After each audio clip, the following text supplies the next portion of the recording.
the sound that you hear like an echo in your head. There's a strange vibration rising out from the heart of America, America. Listen to the sound of the drum calling praise to the game of the new world order. Don't be caught unaware when the heads start rolling. No, it couldn't happen here. I know it wouldn't happen here. But I will not submit to authority of man. I'm alive, I'm awake. This is more than I can take. If you had an open door, would you kill a little more? Listen to the cries of the dead in the wake of the Sudan. Is there no one out there? I see blood in the sands of despair in Africa. Listen to the sound of applause in a chamber full of men selling out their people as they plan their assault on the heart of America. No, it couldn't happen here. I know it never happened here. I will not submit to authority of man. I'm alive, I'm awake. This is more than I can take. And hello, everybody. This is your host, Chuck Horton, coming to you live from a secret location deep in the heart of freedom with another Thursday edition of Double Cross Radio. And I apologize to everybody out there for last week. We had an expansion at when I say our, it's my wife and my store. And last Thursday, we were getting ready for a grand opening on Friday, the 3rd of July. And we had a lot of work to do before we were ready to open in the morning on Friday. So I could not be part of the radio show. I had no time to prepare anything. And, well, I had an idea what I wanted to talk about, but I kind of like to get some stuff and not just talk off the cuff for an hour. And so I just, in a panic, got a hold of Jules and asked her to run a rerun of the Jeff Berwick interview, which I thought was fascinating and really good.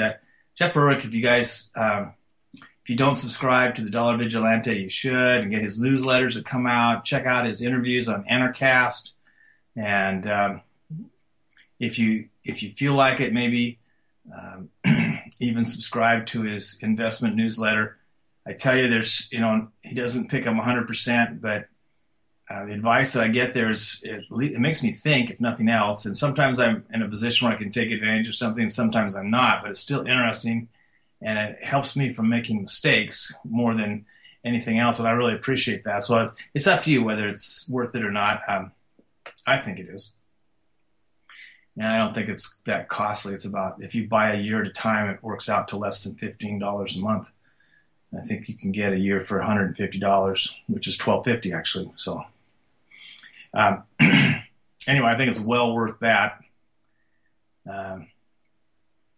And so I would urge all of you to check out Jeff Berwick. He's a really, really intelligent man. He really understands. He's everything he's done in his life that has been a success, he's learned from that, and everything in his life he's done that's been a failure, he's learned from that. And so he's much wiser than someone his age normally would be, because he's had a lot of life experiences, and he's profited from all of them. So that's enough of the shameless plug, and I don't think it's a shameless plug. I really admire him, and we really owe a lot to him here at Double Cross Radio. When we were a nothing show, and we still are kind of a nothing show. I mean, we have the UC-wide audience, and we have some people that watch or listen to the rebroadcasts and whatever. We've grown quite a bit in 3 years, but we're not out there in the big leagues yet, and we're not trying to fool ourselves that we are. But we were floundering around as kind of in our infancy, and he agreed to come on a 2-hour broadcast and talk to us for 2 hours, and that was just amazing. And it really made us think that, wow, we could be something if we just worked a little harder and got better at what we do. And I'm still working harder and trying to get better at what I do here on the radio. And Jeff Berwick is one of the guys that's inspired me. So thank you again, Jeff. Last weekend was the 4th of July, and I was working. That's how I express my freedom, is by trying to provide goods and services for other people in voluntary exchanges. And that's how I chose to do it. It's as many of you who listen to this show know, I'm a controlled service delivery agent, otherwise known as a liquor store owner. And in the state of Oregon, liquor is very much a controlled substance.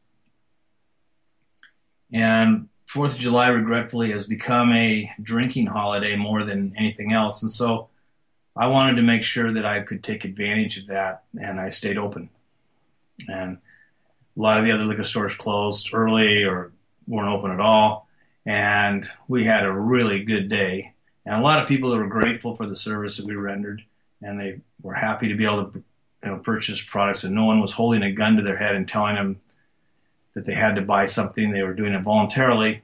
And all in all, everybody had a good time. The people came and were joyful. We got into some good discussions with people about the meaning of freedom. And it doesn't mean that everybody gets a day off. It doesn't mean that everybody goes to the beach and drinks beer.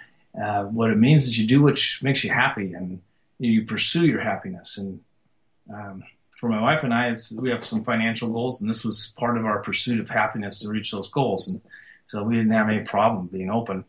And there were a lot of other people that were appreciative of that. So all in all, it was a good day.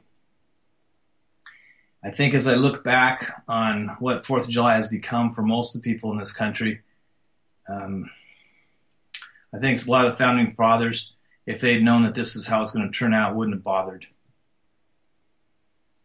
They gave us a republic. We couldn't seem to keep it. We let elite people who produce almost nothing of value, if anything, take away our freedoms and our liberties and our choice and our ability to do as we please. And they've left us with an ever-increasing bureaucratic police state.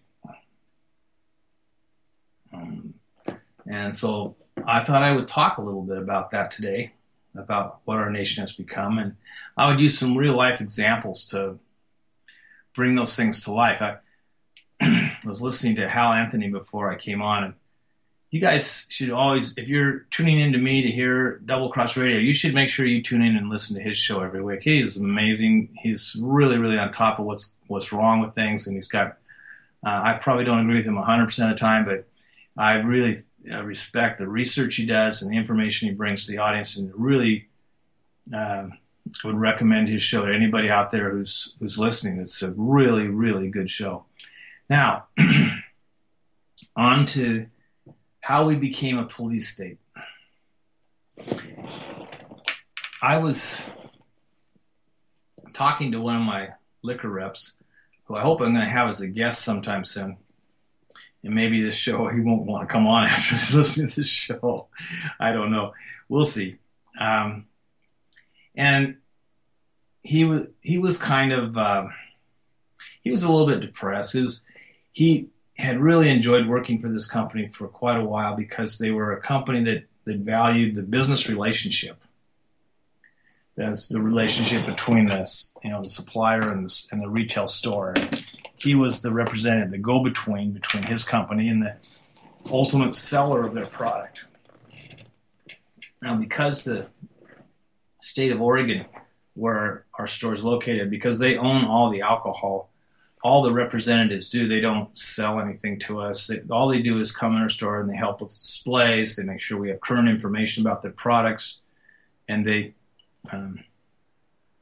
try and promote things that are new products, and get us to put those on our order sheets. Basically, do things for the company that helps to sell the products that they have in the warehouse in Oregon now. The service is invaluable to store owners. They make they become a kind of a trusted ally or an unpaid advisor or any other ways you can describe it. And they really do a great job. We're serviced by 4 or 5 of these people. I say 4 or 5 because there's a couple of them that have to cover such a large geographical area that we only see them a few times a year. And the input from them and the relationships we build between them are a little more difficult to quantify as to how positive they are for us. But the 3 that are there almost once a week, every week, with a few exceptions, they are invaluable to us. They're, like I said, it's like an unpaid advisor. And they really do have, and at least in my opinion, they have our interests at heart too. And we got into kind of discussing why he was maybe a little bit discouraged. He says, well, he says they look at somebody who's a store that's maybe selling a lot of product and they have this huge display of something. Well, maybe they're in Portland, Oregon, which has a population. It's a pretty high population density. And so in certain parts of that area, I mean, you could have maybe 100,000 people as your customer base. Although they try and have enough stores so that they're kind of divided in a new store for every 20, 25,000, something like that. But if you happen to be in a really densely populated area, you might be sitting on top of just a lot of people that are going to come through your doors on a daily basis. And so you might have a big display of something and you go through a whole bunch of product. And as you get out more into the more rural areas like Medford is, those kinds of displays may not produce the same results. Yet the representatives are judged by how, and so the store is less excited about ordering a bunch of product. We're kind of limited in how much inventory we can carry. So we're a little bit less excited about ordering a bunch of product to put in there. We're not sure how long it's going to take us to sell that down to more efficient quantities. It's something you turn over in a 2 or 3 week period is kind of what the OLCC would like us to do. And so by trying to apply the success at a place that has almost nothing in common with another place and trying to apply those same things and say, well, we want to give the reps a bonus if they can get these people to put in these large displays like this and it doesn't really make as much sense. Yet that's kind of how their pay is justified, or how one of the ways that they receive payment for what they do. And this is kind of typical of centralized command things in government too. I'm reminded of a story of in the old Soviet Union, they had one company that would make the nails. Making nails isn't really that hard. They stamp them out of steel. And it just takes some machinery and they can automate the whole thing and they could make nails. And nails are pretty important if you're in construction or you're building things. And they had to figure out ways. They realized that if they could incentivize the production of nails, that the people who produced them would make more. So they would give them incentives to pay them bonuses if they could produce more nails. But they had, how can we do that? Let's give them an incentive or a bonus if they produce more than this. For every, I'll just throw out a number. For every 100,000 nails they produce, we're going to give them this big bonus.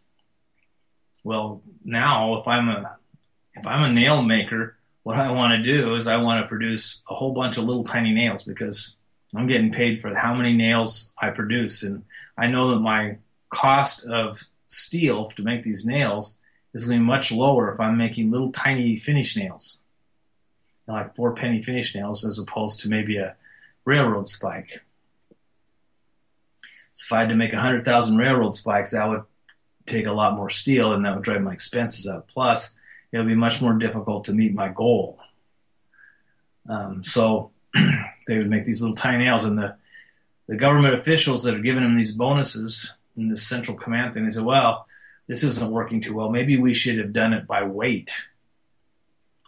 So now that they decide making these little tiny finish nails. We have spent a lot of time and effort making these, and there's not very much weight for each nail. So now the railroad spike becomes a really viable option because they weigh a lot and it takes just a little bit longer to make a railroad spike as it does to make a little 4-penny finish nail. Maybe even if it was twice as long, it doesn't matter. We can make one. Let's say we can make one railroad spike in the time it takes us to make 2 finish nails. One railroad spike might be the same as 1,000 finish nails in terms of weight, or maybe that's too many, maybe 500, whatever. And so they ended up all producing these huge, giant nails that weighed a lot, but they weren't useful to anybody. And so that's kind of the disconnect there is between they've taken the market out of the decision-making process for the producer, and they've substituted artificial means of stimulus, I guess, or the demand part of the supply and demand thing has been artificially distorted by these constraints or these bonuses or these levels of production that they want people to meet in order to resolve this. Well, that's the same thing that's going on in the alcohol industry with these displays. The thing that their goal is to sell more alcohol. Those displays can have a big impact if they're at the right place at the right time and they're well done and the store has enough foot traffic. But all those things it has to be a perfect storm of all those things, and it doesn't always exist. And the poor reps that are out there in the very urban areas, or rural areas, not urban areas, they're probably going to be missing out on that foot traffic part of the equation. And no matter how nice they make it, how whatever, it's not going to produce the level of sales they want. But if they don't do that, then they're going to miss out on a bonus. Now, doing that, it kind of leads them to a point where these people use up a lot of their inventory allotment to stock that display, and then it takes them maybe 4 or 5 months to sell that down to a point where it frees them up to get stuff their customers really want. So by eliminating this supply and demand and the freedom of choice and letting the competition decide the person who's best at marketing his products and getting the things he orders to sell, and the person who knows his customers to making that representative who really is an important part of your store and information that he brings to you and helps you make better decisions, to stop him from being a product of a bean counter's vision and be more of how business really should transpire. They kind of create this nightmare where these guys are making these artificial things that are supposed to represent success. Now, the bean counters, they see these areas where there's success, and they're trying to copy all the things that they did, and they don't realize that in order to copy all those things, you have to do the things you have to have the same foot traffic. You have to have a location which is easy for a large population segment to get to. There's a lot of requirements that have to be made. It wasn't the 16 cases of alcohol stacked up in a really attractive design that drove all those sales. Now, it could have contributed to it, but that wasn't the thing that made this thing successful. It's a sort of small part, and we shouldn't be making these decisions based just on that. Now, this got me to thinking how similar this is to how the government massages all the economic data, and instead of really doing programs or to supporting programs or to trying to take actions that actually lead to more jobs, more productivity, to a better economy in terms of that, they spend all their time trying to artificially create statistical things that make it look like you're succeeding, even though anybody who's awake can see that they aren't. And thus we have things like they point, the people in the Obama administration, they point to the 5.4% unemployment, which is almost full employment according to most economists, if it was a real statistic. But in order to get to that number, they had to change how they count people as unemployed to get that low a percentage, because the real unemployment figures are somewhere between 20 to 40% unemployed. I think it's a lot closer to 40%. Now, the reason I say that, there's a recent column, it was on a blog from David Stockman, and you can look this up online and read this piece. It's a really good piece. And all he did is he said, we have this many people working. And actually, he didn't say it that way. So we have this many people who are capable of working. And the retirement age is now around 67. So he went between 16 and 68. There is this amount of people. And I think it was about, let's just say it was 105 million people that are capable of working 40-hour weeks. And I think it was actually closer to 205 million out of 350. I think it was 205 million. In fact, I think that was actually the number that's coming to my mind. So let's just say it was 200 million to make it easy to work with the math. So if 200 million people are working full-time, that's 2,000 hours a year for each one of those people. So you add 3 zeros to that number, and you get, I think it's 20... No, it was 200. We would get 200 billion hours, man hours worked, to have. That would be full employment. That'd be 0% unemployment. If everybody was working in a productive job, 40 hours a week, there would be 800 billion hours worked. Because 40 hours a week is 2,000 a year. It's 400 billion. I'll get this number right. 400 billion is the correct answer. 2,000 hours, 200 million people. That is 400 billion. Yeah, 400 billion hours worked. And now we want to look and see how many man hours there are that are worked in a year. And the answer came out that it was, out of 400 possible man hours worked, only 240, I think that's right.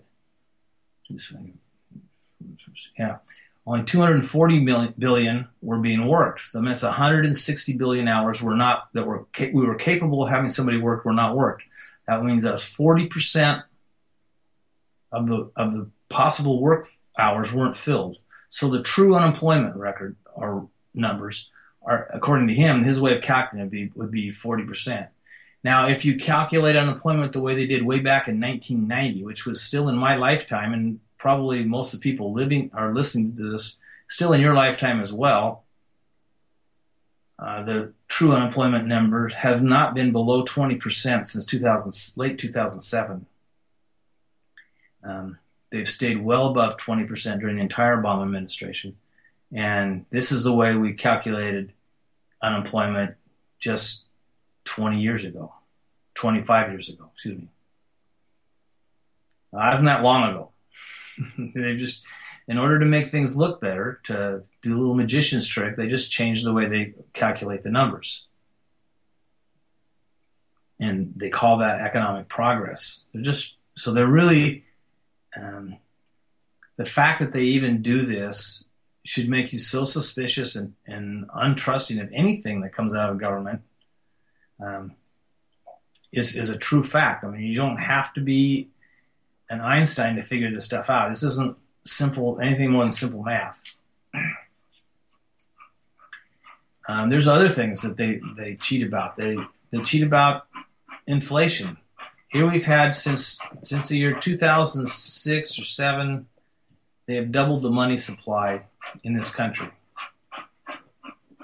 I'm going to say that again. They've doubled the supply of money in this country.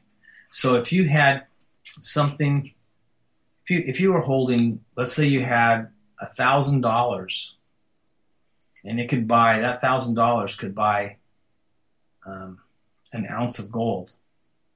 When they doubled the money supply, if the number of ounces of gold remained unchanged, it would take $2,000 now to buy that ounce,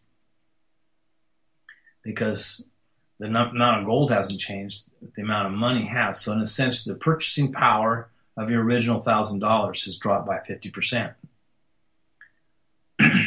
And this is what inflation really is. It's a loss of purchasing power. And anybody who's been to the grocery store lately, you understand this, that we're suffering this quite a bit.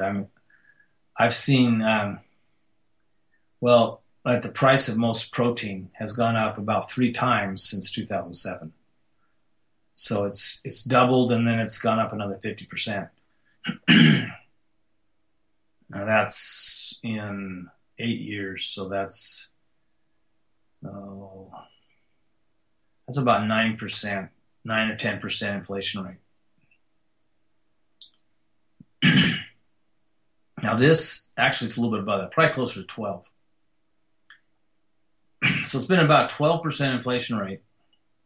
I should have done this math before the show. I did kind of skidded in here on my rear end just about 10 minutes before the show started. So I apologize for that, but I can estimate this stuff. And these numbers, you can do your own math later if you want. But this 12% inflation rate is much higher than the 2 to 3% that the government is saying that they have. So once again, they are not telling you the truth about an economic statistic that you would use to measure whether the country is doing well or not.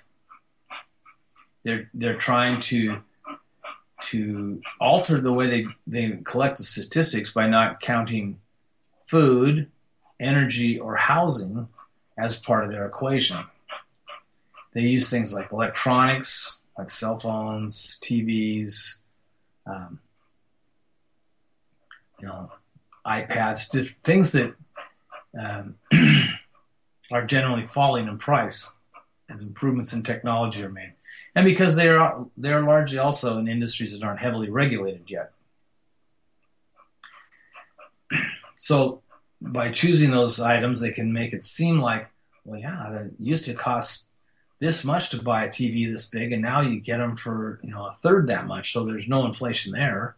Well, of course there isn't. And inflation, it's not deflation either. Lowering prices should be the way. That should be the way that all things occur if you have honest money. Because if your currency, and it's really not money, because money has intrinsic value.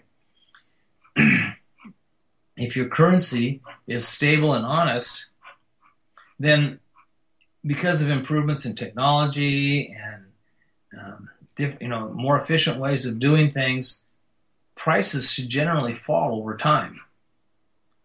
And that would be the nature of a sound economy. It doesn't mean they drop off a cliff one day and we see them at liquidation levels, but they should, over time, more and more products should be affordable to more and more people because of these types of operations that are happening. That there'll be no pressure for wages to rise because a worker who's working in an economy with honest money would see his purchasing power grow over his lifetime. He'd be able to purchase more and more items because the lowering of prices. And at the beginning of the Industrial Revolution, this was really apparent to a lot of people. They made lots of technical discoveries that allowed them to refine oil much more efficiently and produce it at lower and lower and lower costs, and made the automobile possible. People like Henry Ford discovered a way to start an assembly line that he could produce a car that everybody could afford. He wanted to produce a car that could reach the most, the largest segment of the population possible. And a lot of people have misconstrued what his meaning in this statement. He said, "I wanted to build a car my workers could afford." He wasn't that he was that philanthropic about his workers, but he saw his workers as part of this, the middle of the bell curve. They're just average Americans, and that was the biggest segment of the population. He wanted to be able to build a car that big segment of the population could afford, and that's how he would make most of his money. And that's to say this another way, you could say, sell to the masses and you live with the classes. Sell to the classes and you live with the masses. Which means if you want to make some money, you have to sell to the middle of that bell curve. And if you're going to sell to the upper end or the lower end of that bell curve, you're never going to make a lot of money. There just aren't enough of them, and they don't have at the lower end. They don't have enough money, and there aren't very many of them. And at the higher end, even though they have the money, it gives them the kind of the freedom to shop around or to bargain or to go to another town or another place. So whatever they can, they're hard to make a lot of money on as well. So Henry Ford understood that. And generally, Industrial Revolution provided, improvements in transportation and shipping. And they went from sails to combination vessels to steam-powered vessels to, whatever the modern-day ships are run on. I think they run on oil, but it's basically a kind of a boiler system when they use a generator or not a generator, but they turn their propellers with something to burning of oil. And shipping anything on water is the cheapest way to get it from point A to point B. And it's a lot cheaper than, you can ship something from New York to San Francisco on the water, go through the Panama Canal, and it'll be cheaper than sending it by railroad across the country. That's just how it is. And water is there's a lot of advantages to that. So anyway, I'm getting off topic. All these things that were improving, prices should be falling, and they weren't. Prices are going up. Why are they going up? They're going up because your purchasing power is being destroyed by the creation of money without the creation of currency that's supposed to take the place of money, but the currency does not have any commodities behind it, backing it, that are being produced that give that currency a value. It's just produced out of thin air.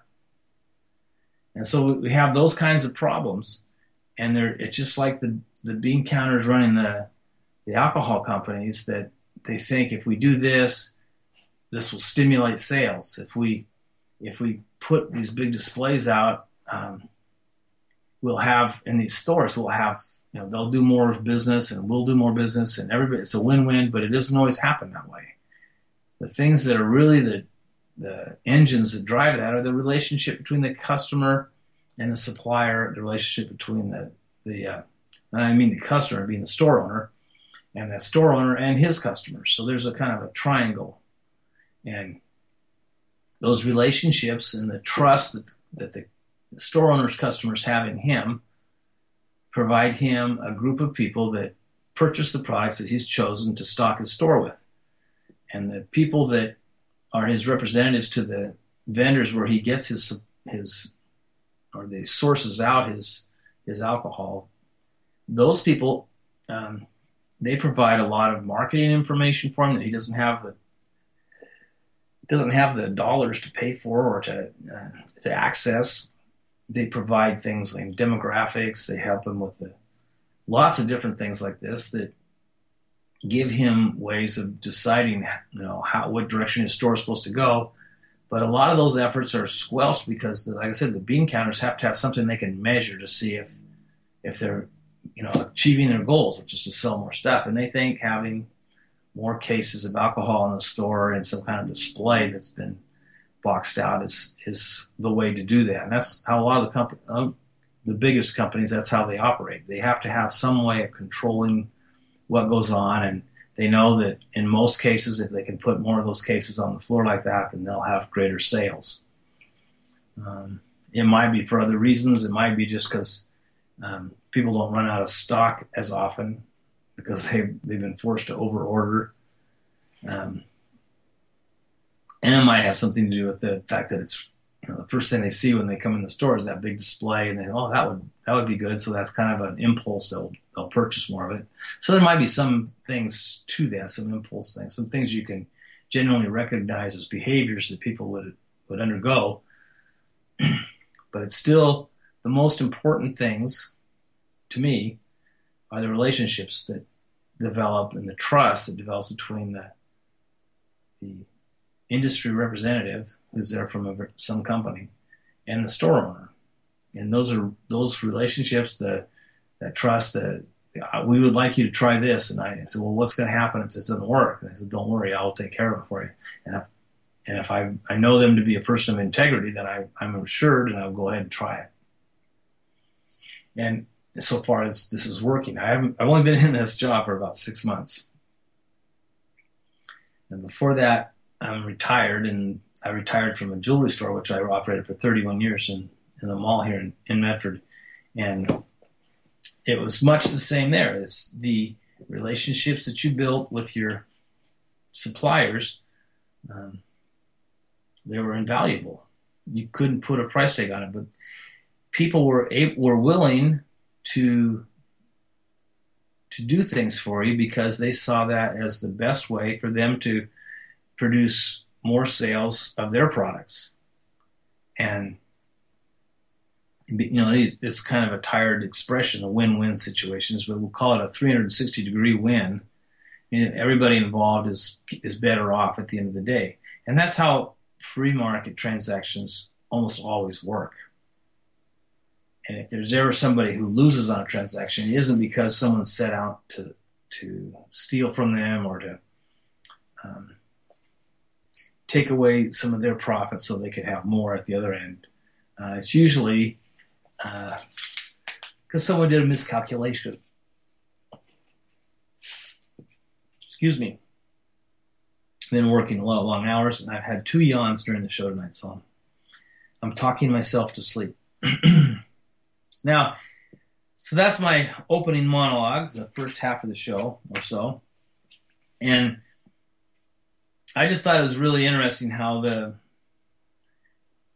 these aspects of what should be free market activities and free market business activities have been so infiltrated with government control and policies and whatever that only these big, huge, mega companies can survive, have the numbers or the economies of scale that allow them to still be a positive asset to companies. There's only a couple of really big ones out there they have most of the good companies, and they've kind of each gobbled up really smaller but well-run parts of the alcohol industry. And what used to be maybe 10 or 12 different companies being represented by people are now represented by in some cases divisions of one of these big mega companies that have a line of products that are decent or not. And there's a lot of small independents that are out there trying to sell their own stuff. And some of them are pretty darn good. They're a little on the expensive side because they don't have those. A lot of their time is spent filling out forms and doing paperwork, and they don't have those economic quantities that they can use to amortize those costs over a lot of products. And so it makes their products a little less affordable for most people. And they generally try and go for higher quality products because they don't make a lot of product to begin with, and they can't saturate that market. And it allows them at least to have a good name, which may enable them to sell their product or their process to a larger company later on.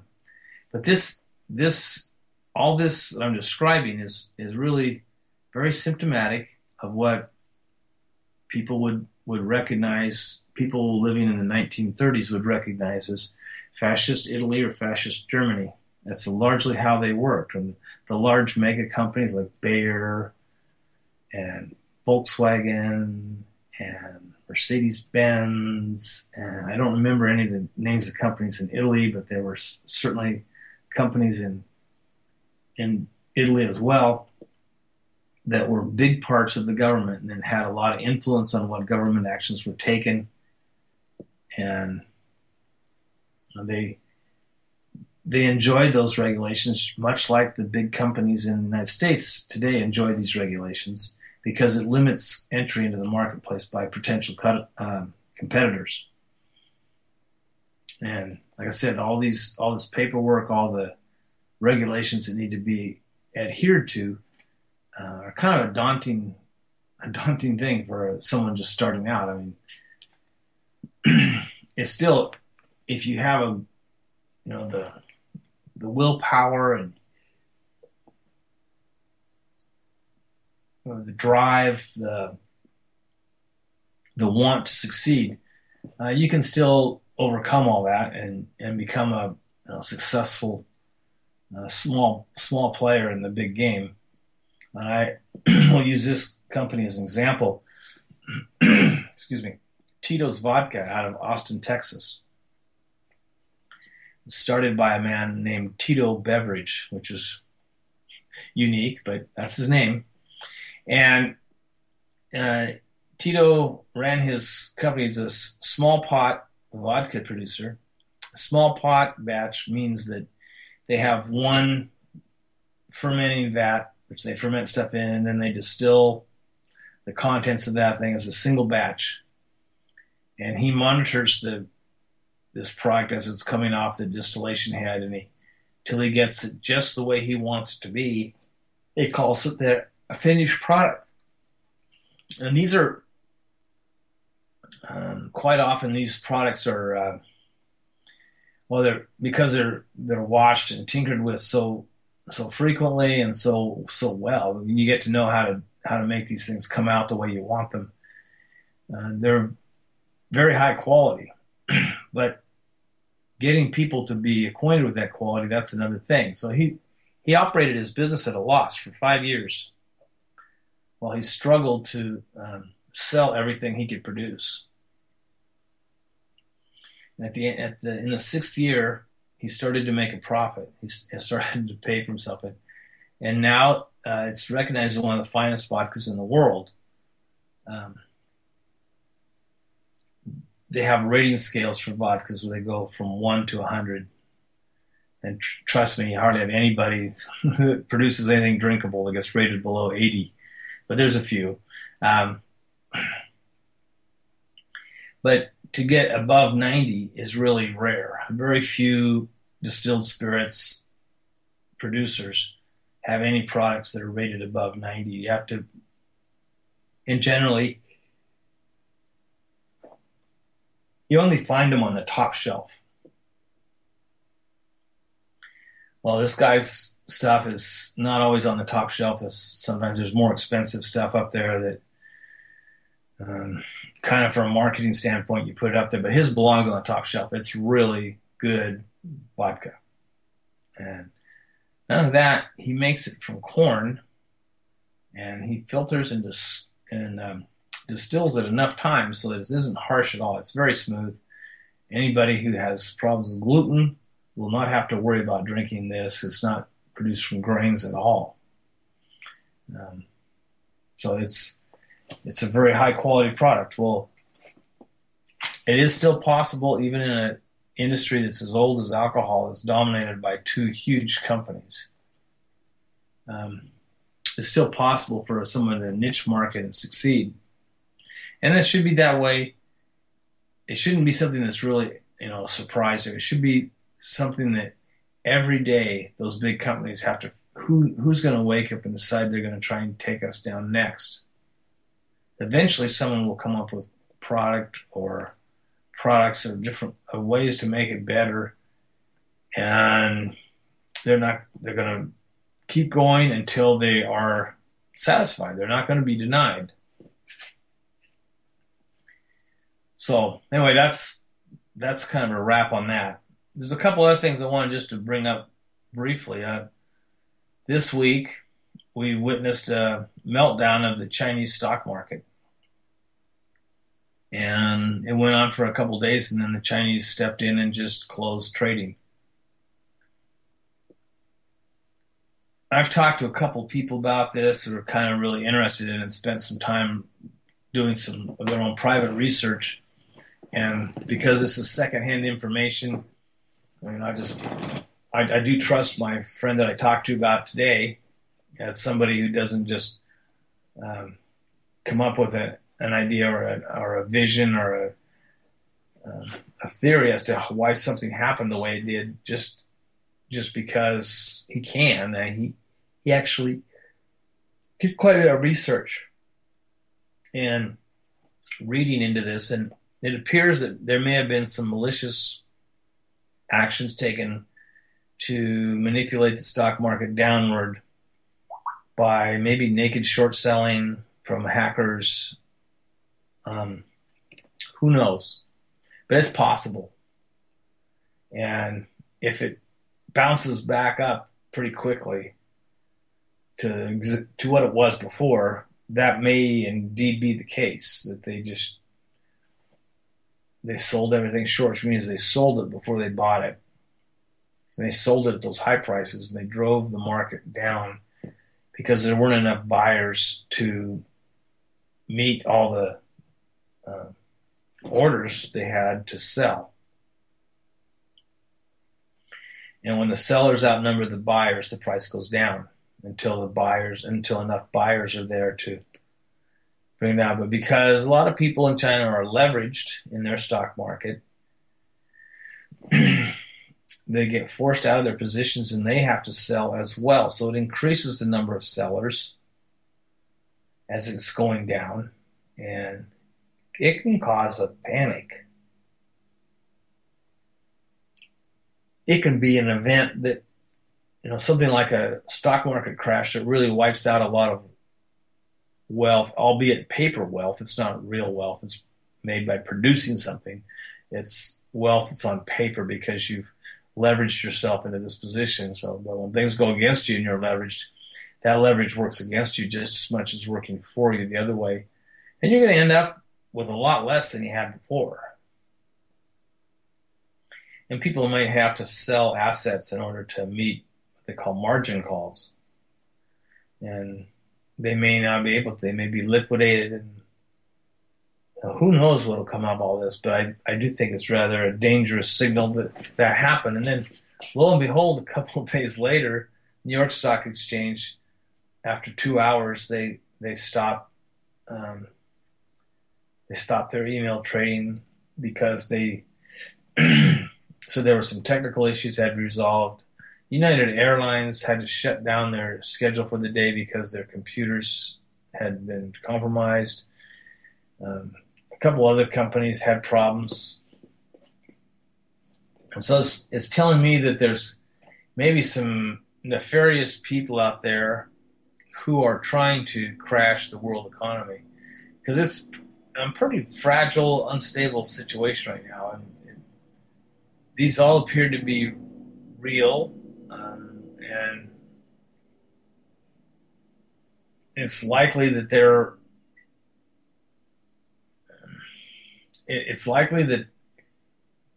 they were possible, or that they could have been. I wouldn't say likely; that's not the right word, but it's possible that they could have been caused by just someone who wanted to do nothing more than to start a worldwide depression.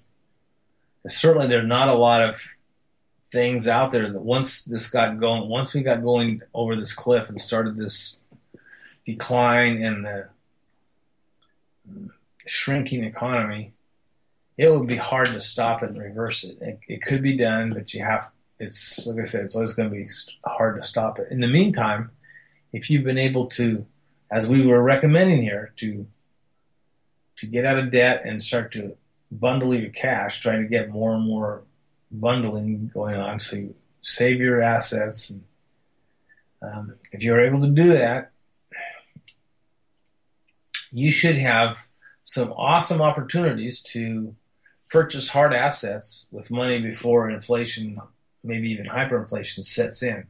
So you might be at able to buy some stuff at the very bottom from a deflationary spiral that's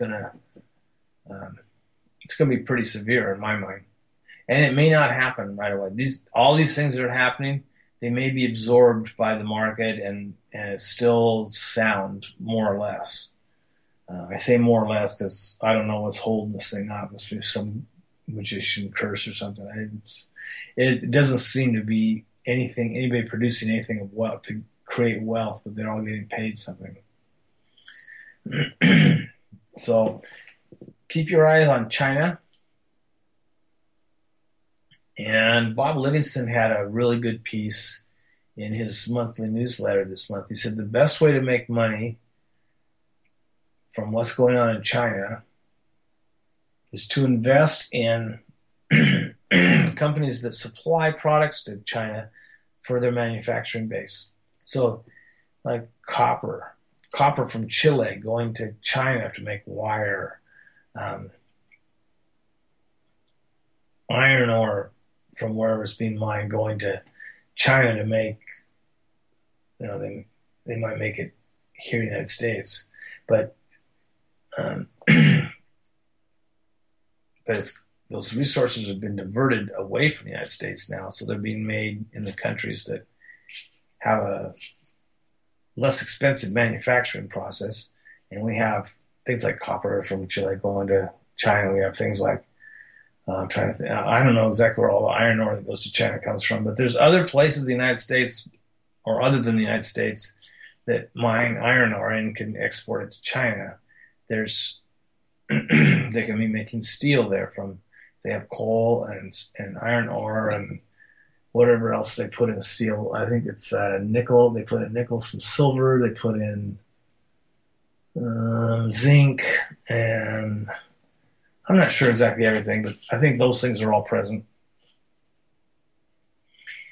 So anyway, all these commodities like this, they have a value. They're hard assets, and if you can invest in companies that produce those, they're still even if China's economy is shrinking, there's still a couple billion people there, and there's still a lot of stuff that needs to be made for those people. So, he said, if you want to invest in anything, that's the place he would invest it. I thought that was pretty interesting. I'm not going to put any money in the U.S. stock market, however.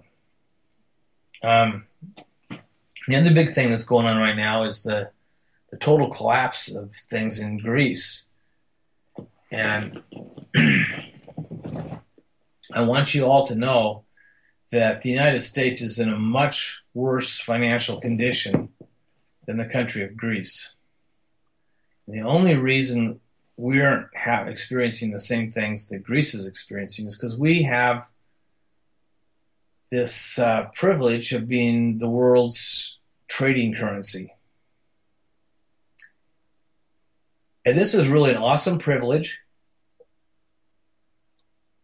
to be so respected by other nations for your stability of your currency that they will use your currency to conduct trade with other nations.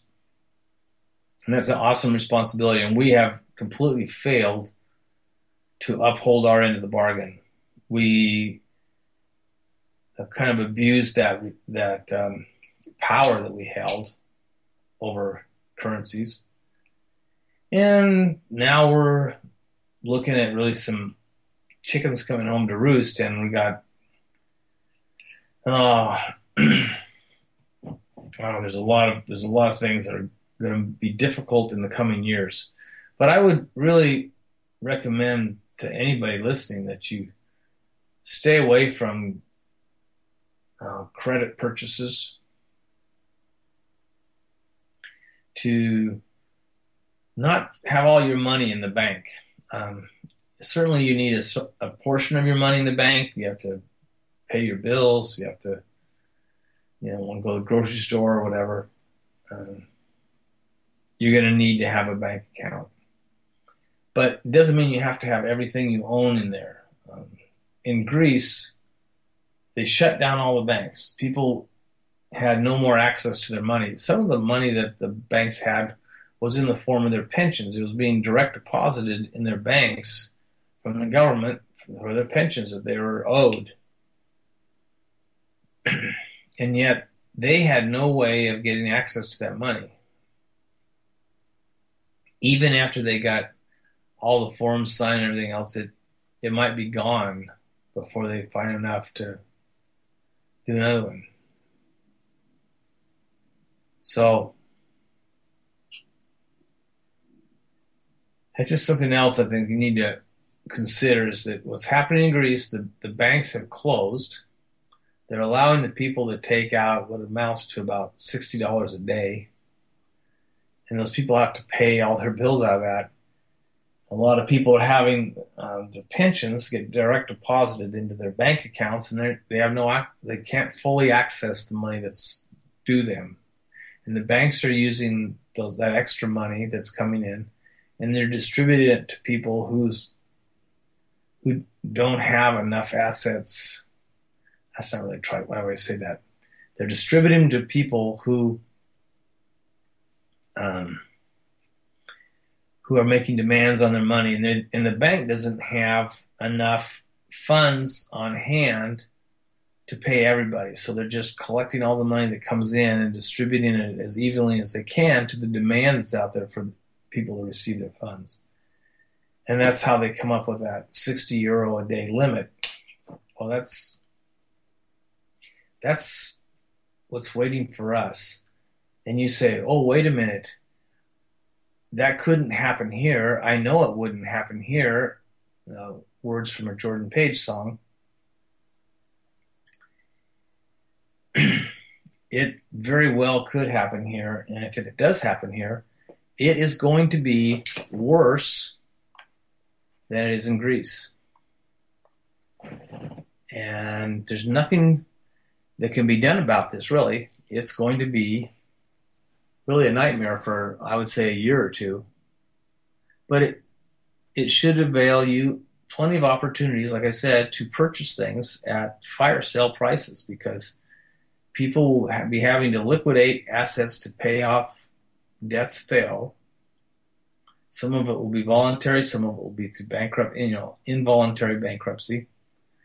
And there'll be lots of opportunities to buy houses that are foreclosed on as people lose their jobs. They won't be able to make their mortgage payments. And the things you want to, if you're close to getting out of debt, you need to pump your money into getting out of debt. Because, I want to say if you had less than $50,000 left to go on your mortgage in your house, I would do it. I would take a second job to pay that puppy off as fast as you can.